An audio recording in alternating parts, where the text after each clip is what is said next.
ಒಂದು ಹೂವಿಗೆ ಹೇಳುವಂಥ ಮಾತು, ಹೆಣ್ಣಿನ ಮುಡಿಯನ್ನಾದರೂ ಸೇರು ಅಥವಾ ದೇವರ ಪಾದವನ್ನಾದರೂ ಸೇರು, ಆಗ ನಿನ್ನ ಬಾಳು ಸಾರ್ಥಕ ಅಂತ. ಸ್ನೇಹಿತರೆ ನಮಸ್ಕಾರ, ಇದು ಸಂಜನಾ ಕ್ರಿಯೇಷನ್ಸ್. ಫ್ರೆಂಡ್ಸ್, ಇಷ್ಟೊಂದು ಹೂಗಳು, ಸುಂದರವಾದ ಹೂಗಳು, ಥರದ ಹೂಗಳು. ಇದಕ್ಕೆ ಬೇಕಾಗಿರುವುದು ಮಣ್ಣು, ಗೊಬ್ಬರ, ನೀರು, ಶಾಖ. ಆದರೆ ಕ್ರಿಮಿಕೀಟಗಳು, ಕೆಲವು ಹುಳಗಳು ತನ್ನಂತಾನೇ ಬರುತ್ತವೆ, ಕೆಲವು ಸೀಸನ್ಗಳಲ್ಲಿ ಬರುತ್ತವೆ. ಅದನ್ನು ತಡೆಯೋದು ಹೇಗೆ, ಅದನ್ನು ನಾನು ಕಂಪ್ಲೀಟ್ ಆಗಿ ಹೇಳ್ತಾ ಇದ್ದೀನಿ, ಬನ್ನಿ ನೋಡಿ. ಇದು ನನ್ನ ಪುಟ್ಟ ಗಾರ್ಡನ್. ಹಾಗೆ ಗಾರ್ಡನ್ ಮಾಡುವಾಗ ತುಂಬ ತಾಳ್ಮೆ ಬೇಕು. ಅದಕ್ಕೆ ಬೇಕಾಗಿರುವಂಥ ನೀರು, ಗೊಬ್ಬರ ಇರ್ಬೋದು. ಆದರೆ ಕೆಲವು ಟೈಮಲ್ಲಿ ಆ ಎಲೆಗಳಲ್ಲಿ ಬರುವಂಥ ಕೆಲವು ಹುಳಗಳನ್ನು ನೀವು ನೋಡಿರ್ಬೋದು. ಗಾರ್ಡನ್ ಮಾಡಿದವರಿಗೆ ಅದರ ಒಂದು ಸಮಸ್ಯೆ ಬಂದೇ ಬರುತ್ತೆ. ಸ್ನೇಹಿತರೆ, ಇನ್ನೂ ಯಾರು ನನ್ನ ಈ ಚಾನಲ್ ಸಬ್ಸ್ಕ್ರೈಬ್ ಮಾಡಿಲ್ವ, ದಯವಿಟ್ಟು ಸಬ್ಸ್ಕ್ರೈಬ್ ಮಾಡಿ ಅಂತ ಹೇಳ್ತಾ, ಈ ವಿಡಿಯೋದಲ್ಲಿ ನಾನು ಗಿಡಕ್ಕೆ ಬರುವ ಅಥವಾ ಹೂವಿಗೆ ಬರುವ ಅಪಿಡ್ಸ್ ಅಥವಾ ಮೀಲಿ ಬಗ್ಸ್, ನೋಡಿ ಕಾಣ್ತಾ ಇದೆಯಲ್ಲ, ಇದು ಬಿಳಿ ಥರ ಒಂದು ಹುಳಗಳು ಇವು. ಇದನ್ನು ಹೋಗಲಾಡಿಸೋದು ಹೇಗೆ ಅನ್ನೋದನ್ನು ನಾನು ಮನೆಯಲ್ಲೇ ಮಾಡುವ. ಕೆಲವು ಕೆಮಿಕಲ್ಗಳನ್ನು ಹಾಕಿದರೆ ಗಿಡಕ್ಕೆ ತೊಂದರೆ ಆಗುತ್ತೆ, ಹೂವಿಗೆ ತೊಂದರೆ, ಗಿಡದ ಬುಡಕ್ಕೆ ತೊಂದರೆ ಆಗುತ್ತೆ, ಬೇರುಗಳಿಗೆ ತೊಂದರೆ ಆಗುತ್ತೆ. ಅವು ತನ್ನಂತಾನೆ ಒಣಗುತ್ತೆ ಕೆಮಿಕಲನ್ನು ಹಾಕಿದರೆ. ಬಟ್ ಸಾವಯವವಾಗಿ ಮನೆಯಲ್ಲೇ ತಯಾರಿಸುವ ಒಂದು. ಫ್ರೆಂಡ್ಸ್ ನೋಡಿ, ಈ ಗಿಡವನ್ನು ಹೇಗಾಗಿದೆ ಅಂಥೇಳಿ, ಪೂರ್ತಿ ಆ ಗಿಡದ ಟೊಂಗೆ ತುದಿಯಲ್ಲಿ ಬಿಳಿ ಥರ ಫಂಗಸ್ ಥರ ಕಾಣ್ತಾ ಇದೆಯಲ್ಲ ನಿಮಗೆ, ಅದನ್ನು ಮೀಲಿ ಬಗ್ಸ್ ಅಂತ ಕರಿತೀವಿ, ಅಪಿಡ್ಸ್ ಅಥವಾ ಬಿಳಿ ಹುಳಗಳು. ಗಿಡವನ್ನು ನಾಶ ಮಾಡುವಷ್ಟು ಶಕ್ತಿ ಇರುತ್ತೆ. ನಾವು ಸ್ವಲ್ಪ ಕೇರ್ ತಗೊಳ್ಳಿಲ್ಲ ಅಂತ ಹೇಳಿ ಆದರೆ ಅದಕ್ಕೆ ಯಾವ ರೀತಿ ಮಾಡ್ಬೋದು ಅನ್ನೋದನ್ನು ನಾನು ಈ ವಿಡಿಯೋದಲ್ಲಿ ತೋರಿಸ್ತಾ ಇದ್ದೀನಿ. ಸಾವಯವವಾಗಿ ಮನೆಯಲ್ಲಿ ತಯಾರಿಸುವ ಒಂದು ಮೆಡಿಸಿನ್, ಈಸಿ ಆಗಿರುವಂಥ ಮನೆಯಲ್ಲೇ ಇರುವ ಪದಾರ್ಥಗಳನ್ನು ಬಳಸಿ ಒಂದು ಈಸಿಯಾಗಿ ಮಾಡುವಂಥ ಒಂದು ಔಷಧಿ. ಅದಕ್ಕೆ ಸ್ಪ್ರೇ ಮಾಡಿದರೆ ಹೋಗುತ್ತೆ. ಸೊ ಈ ವಿಡಿಯೋದಲ್ಲಿ ನಾನು 3 ರೀತಿಯ ಸ್ಟೆಪ್ಗಳನ್ನು ನಾನು ತೋರಿಸ್ತಾ ಇದ್ದೀನಿ. ಬನ್ನಿ, ಮೊದಲನೇ ಸ್ಟೆಪ್ಪಲ್ಲಿ ನಾವು ಯಾವ ರೀತಿ ಮಾಡ್ಬೋದು ಅನ್ನೋದನ್ನು ನಿಮಗೆ ತೋರಿಸ್ತೀನಿ. ಫ್ರೆಂಡ್ಸ್, ಆ ಗಿಡದ ನೋಡಿ ಇಲ್ಲಿ ಕಾಣ್ತಾ ಇದೆಯಲ್ಲ, ಆ ಹೂವಿನ ರಸವನ್ನು ಹೀರಿ ಗಿಡದ ಬೆಳವಣಿಗೆಗೆ ಕುಂಠಿತವಾಗುವಂಥ ಒಂದು ಕೆಲಸ ಮಾಡುತ್ತೆ. ಅದು ಗಿಡ ಬೋಳಾಗುತ್ತೆ, ಬೋಳಾಗುತ್ತೆ, ಎಲ್ಲ ಮೊಗ್ಗುಗಳನ್ನು ಚಿರಟಿ ಬಿಡ್ತವೆ. ಈ ಕೀಟಗಳಿಗೆ ಹೂವಿನ ರಸ ಹೀರಲಿಕ್ಕೆ ಬರುತ್ತೆ. ಹೂವಿನ ರಸ ಅದನ್ನು ಹೀರಿ ಹೆಚ್ಚಾದಾಗ ಅದು ಉಗುಳುತ್ತವೆ. ಗಮನಿಸಿ ಸ್ನೇಹಿತರೆ, ಅದು ಆ ರಸವನ್ನು ಉಗುಳುತ್ತದಲ್ಲ, ಅದನ್ನು ಇರುವೆಗಳು ತಿನ್ನುತ್ತೆ. ಫ್ರೆಂಡ್ಸ್, ಇದನ್ನು ಏನು ಮಾಡ್ಬೋದು ಅಂತ ತೋರಿಸ್ತಾ ಇದ್ದೀನಿ ನಿಮಗೆ ನಾನು. ಬನ್ನಿ, 1 ಲೀಟರ್ ನೀರು ತೊಗೊಂಡಿದ್ದೇನೆ ನಾನೀಗ. 1 ಲೀಟರ್ ನೀರಿಗೆ 2 ಸ್ಪೂನಷ್ಟು ಡೆಟಾಲನ್ನು ಹಾಕ್ತಾ ಇದ್ದೇನೆ. ಅಥವಾ 1 ಲೀಟರ್ ನೀರಿಗೆ 1 ಸ್ಪೂನ್, 1ರಿಂದ 1.5 ಸ್ಪೂನಷ್ಟು ಡೆಟಾಲ್ ಹಾಕಿ, ತೊಂದರೆ ಇಲ್ಲ, 2 ಸ್ಪೂನ್ ಹಾಕಿದ್ರು. ಅದಕ್ಕೆ ಹ್ಯಾಂಡ್ ವಾಶನ್ನು 8ರಿಂದ 10 ಡ್ರಾಪ್ಸ್ ಹಾಕಿದರೆ ಸಾಕು.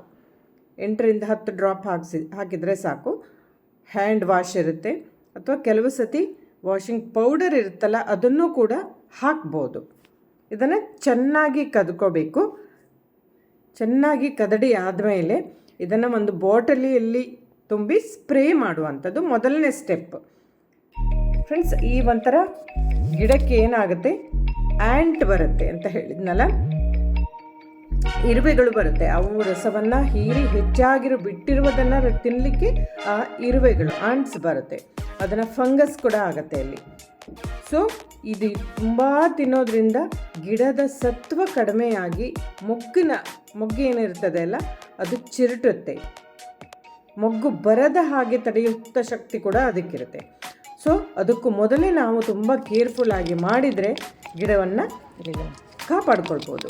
ನೋಡಿ, ಈಗ ಬಾಟಲಿಯಲ್ಲಿ ತುಂಬಿ ಮನೆಯಲ್ಲಿ ಇರುವಂಥ ಸ್ಪ್ರೇ ಮಾಡುವಂಥದ್ದು ಇರ್ತದಲ್ಲ, ಅದನ್ನು ಯೂಸ್ ಮಾಡಿ ಸರಿಯಾಗಿ ಎಲ್ಲಿ ಇದೆಯೋ ಅದನ್ನು ಬೀಳೋ ತನಕ. ಆ ಸೋಪ್ ವಾಟರ್ ಯಾಕೆ ಹಾಕೋದಂದರೆ ಅದನ್ನು ಮೇಲೆ ಹತ್ತಲಿಕ್ಕೆ ಆಗೋಲ್ಲ, ಆ ಹುಳುಗಳು ಜಾರಿ ನೆಲಕ್ಕೆ ಬೀಳುತ್ತವೆ. ಸೊ ಮತ್ತೆ ಮೇಲೆ ಹತ್ತಲಿಕ್ಕೆ ಆಗೋಲ್ಲ.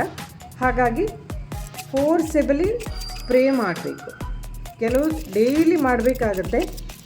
ಕಂಟಿನ್ಯೂ 1 ವಾರ ತನಕ ನಿಮಗೆ ಇದನ್ನು ಮಾಡಲೇಬೇಕಾಗತ್ತೆ. ಸೊ ಅದು ಅಷ್ಟು ಬೇಗ ಹೋಗೋದಿಲ್ಲ. ಹಾಗಾಗಿ ಪ್ರತಿದಿನ ಮಾಡಬೇಕು. ಇನ್ನು ಕೆಲವು ಸಮಯದಲ್ಲಿ ಗಿಡದ ತುಂಬ ಆಗಿಬಿಟ್ರೆ ಆ ಗಿಡವನ್ನು ಕಟ್ ಮಾಡ್ಬೋದು, ಕಟ್ ಮಾಡಿ ಬಿಸಾಡ್ಬೋದು. ನೋಡಿ, ಈಗೆಲ್ಲ ಹುಳುಗಳು ಕೆಳಗೆ ಬಿದ್ದಿದ್ದು ಅಬ್ಸರ್ವ್ ಮಾಡ್ತಾ ಇದ್ದೀರಲ್ಲ ಫ್ರೆಂಡ್ಸ್. ನೋಡಿ, ಎಲ್ಲ ಹುಳುಗಳು ಬಿದ್ದಿವೆ. ಈಗ ಇನ್ನೊಂದು ಸ್ಟೆಪ್ಪನ್ನು ತೋರಿಸ್ತಾ ಇದ್ದೇನೆ. ಸ್ಟೆಪ್ 2ದಲ್ಲಿ 2 ರೀತಿಯ ಮೆಥಡ್. ಒಂದು ಅರ್ಧ ಲೀಟರ್ ನೀರಿಗೆ 1 ಸ್ಪೂನ್ ಅಥವಾ 1.5 ಸ್ಪೂನಷ್ಟು ಅರಿಶಿನ ಟರ್ಮರಿಕ್ ಪೌಡರನ್ನು ತಗೊಳ್ಳಿ. ಅದನ್ನು ಗಂಟಿರದ ಹಾಗೆ ಚೆನ್ನಾಗಿ ಕದಡಬೇಕು. ಚೆನ್ನಾಗಿ ಕದಡು ಆ್ಯಸ್ ಯೂಸಲ್ ಅದೇ ಥರ ಬಾಟಲಿಯಲ್ಲಿ ಹಾಕಿ ನೋಡಿ, ಗಮನಿಸ್ತಾ ಇದ್ದಾರಲ್ಲ, ಇಲ್ಲಿ ಕೆಳಗೆ ಕೆಲವು ಸಮ ಗಂಟೆ ಇರ್ತದೆ. ಗಂಟೆ ಇರದ ಹಾಗೆ, ಯಾಕಂದರೆ ಆ ಬಾಟಲಿಯಲ್ಲಿ ಹಾಕಿದಾಗ ಆ ಪೈಪಲ್ಲಿ ಸ್ಪ್ರೇ ಆಗೋದಿಲ್ಲ ಗಂಟು ಉಳಿದ್ರೆ. ಸೊ ಆ ಗಂಟು ಉಳಿಯದೇ ಇರೋ ಹಾಗೆ ನೀವು ನೋಡ್ಕೊಳ್ಳಿ. ನೋಡಿ, ಈಗ ಈ ಥರ ಇದ್ದಿರುತ್ತೆ, ಆ ಥರ ಇರಬಾರ್ದು. ಅದು ಬಾಟ್ಲಲ್ಲಿ ಸ್ಪ್ರೇ ಮಾಡಲಿಕ್ಕೆ ಆಗೋದಿಲ್ಲ. ಓಕೆ, ಸೊ ಈಗ ಅದೇ ಥರ ಸ್ಪ್ರೇ ಮಾಡ್ತಾ ಬನ್ನಿ. ಇದು ಸ್ವಲ್ಪ ಮನೆಯಲ್ಲೇ ಇರುವಂಥ ಅರಿಶಿನ ಹೇಳ್ತೀವಲ್ಲ, ಅರಿಶಿನ ಎಲ್ಲದಕ್ಕೂ ಒಳ್ಳೆಯದು.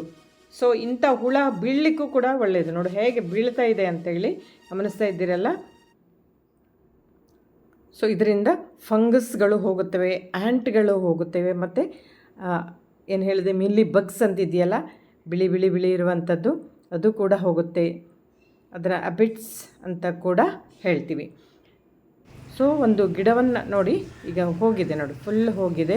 ಇನ್ನೊಂದು 2 ದಿನದಲ್ಲಿ ಪುನಃ ಬರುತ್ತೆ. ಸ್ನೇಹಿತರೆ, ಇದು ಬರುವಂಥದ್ದು ಟೈಮು ಸಮ್ಮರ್ ಸೀಸನಲ್ಲಿ ಹೆಚ್ಚು ಬರುತ್ತೆ, ಬೇಸಿಗೆ ಸಮಯದಲ್ಲಿ ಹೆಚ್ಚು ಬರುತ್ತೆ. ಯಾಕಂದರೆ ಮಳೆಗಾಲದಲ್ಲಿ ಹೆಚ್ಚು ಇರೋದಿಲ್ಲ. ಇದು ಬಹುಶಃ ನೀರು ತಡ್ಕೊಳ್ಳಿಕ್ಕೆ ಅದಕ್ಕೆ ಆಗಲಿಕ್ಕಿಲ್ಲ, ಹಾಗಾಗಿ ಮಳೆಗಾಲದಲ್ಲಿ ಬರೋದಿಲ್ಲ. ಬೇಸಿಗೆ ಸಮಯದಲ್ಲಿ ಹೆಚ್ಚು ಬರುತ್ತೆ. ನೋಡಿ, ಇದು ಫಂಗಸ್ ಎಲೆಯ ಹಿಂಭಾಗದಲ್ಲಿ ಕೂಡ ಇರುತ್ತೆ. ಅದನ್ನು ಎಲೆಯನ್ನು ತೆಗೆದು ಬಿಸಾಡಬಹುದು. ಅಥವಾ ನೋಡಿ, ಈಗ 3ನೇ ಮೆಥಡ್ ಅಂದರೆ ನೀವು ಗಿಡಕ್ಕೆ ನೀರು ಹಾಕ್ತಿರಲ್ಲ ಫ್ರೆಂಡ್ಸ್, ಸೊ ಅದನ್ನು ಆ ಪೈಪಲ್ಲಿ ಫೋರ್ಸೆಬಲಿ ಹಾಕಿದರೆ ಎಲ್ಲವೂ ಉದುರು ಬೀಳುತ್ತೆ. ಇದರಲ್ಲಿ ನೀವು ಯಾವುದೇ ರೀತಿಯ ಕೆಲಸ ಮಾಡೋ ಅವಶ್ಯಕತೆ ಇಲ್ಲ. ಗಿಡಕ್ಕೆ ನೀರು ಹಾಕೋದ್ರಲ್ಲೇ ಫೋರ್ಸೆಬಲಿ ಇದು ಹಾಕಿದರೆ ಅದ್ರ ಸ್ವಲ್ಪ ನೀರು ಜಾಸ್ತಿ ಖರ್ಚಾಗುತ್ತೆ. ಸ್ವಲ್ಪ ನಿಧಾನವಾಗಿ ಬಿಟ್ಕೊಂಡು ನೋಡಿ, ಎಲ್ಲ ಹೋಯಿತು. ಸೊ ಇದನ್ನು 3ನೇ ಮೆಥಡ್ ನೀವು ಯೂಸ್ ಮಾಡ್ಬೋದು. ಈಗ ಸುಂದರವಾದ ನಿಮ್ಮ ಗಾರ್ಡನ್ನಲ್ಲಿ ಅರಳಿದ ಹೂಗಳನ್ನು ನೀವು ಕಾಣ್ಬೋದು. ಹಾಗಾಗಿ ಗಿಡಗಳನ್ನು ಮಕ್ಕಳಂತೆ ನೋಡ್ಕೋಬೇಕಾಗತ್ತೆ ಫ್ರೆಂಡ್ಸ್. ನಿಮ್ಮ ಮನೆಯಲ್ಲೂ ಗಾರ್ಡನ್ ಇದ್ದರೆ ಇಂಥದ್ದೇ ಹಲವಾರು ಮೆಥಡ್ಗಳನ್ನು ಯೂಸ್ ಮಾಡ್ಬೋದು. ಗಾರ್ಡನನ್ನು ಚಂದದಲ್ಲಿ ಇಟ್ಕೊಳ್ಬೋದು. ಫ್ರೆಂಡ್ಸ್, ಈ ವಿಡಿಯೋ ನಿಮಗೆ ಇಷ್ಟ ಆಯಿತು ಅಲ್ಲ? ಮತ್ತು ಯಾಕೆ ಲೇಟ್ ಮಾಡ್ತಿದ್ದೀರಾ? ಲೈಕ್ ಮಾಡಿ, ಶೇರ್ ಮಾಡಿ, ಹಾಗೆ ಸಬ್ಸ್ಕ್ರೈಬ್ ಮಾಡಿ ಅಂತ ಹೇಳ್ತಾ, ಮುಂದಿನ ವಿಡಿಯೋದಲ್ಲಿ ಒಂದು ಹೊಸ ವಿಷಯದೊಂದಿಗೆ ಮತ್ತೆ ಬರ್ತೇನೆ. ಅಲ್ಲಿವರೆಗೂ ನಮಸ್ಕಾರ, ಧನ್ಯವಾದ. Thank for watching.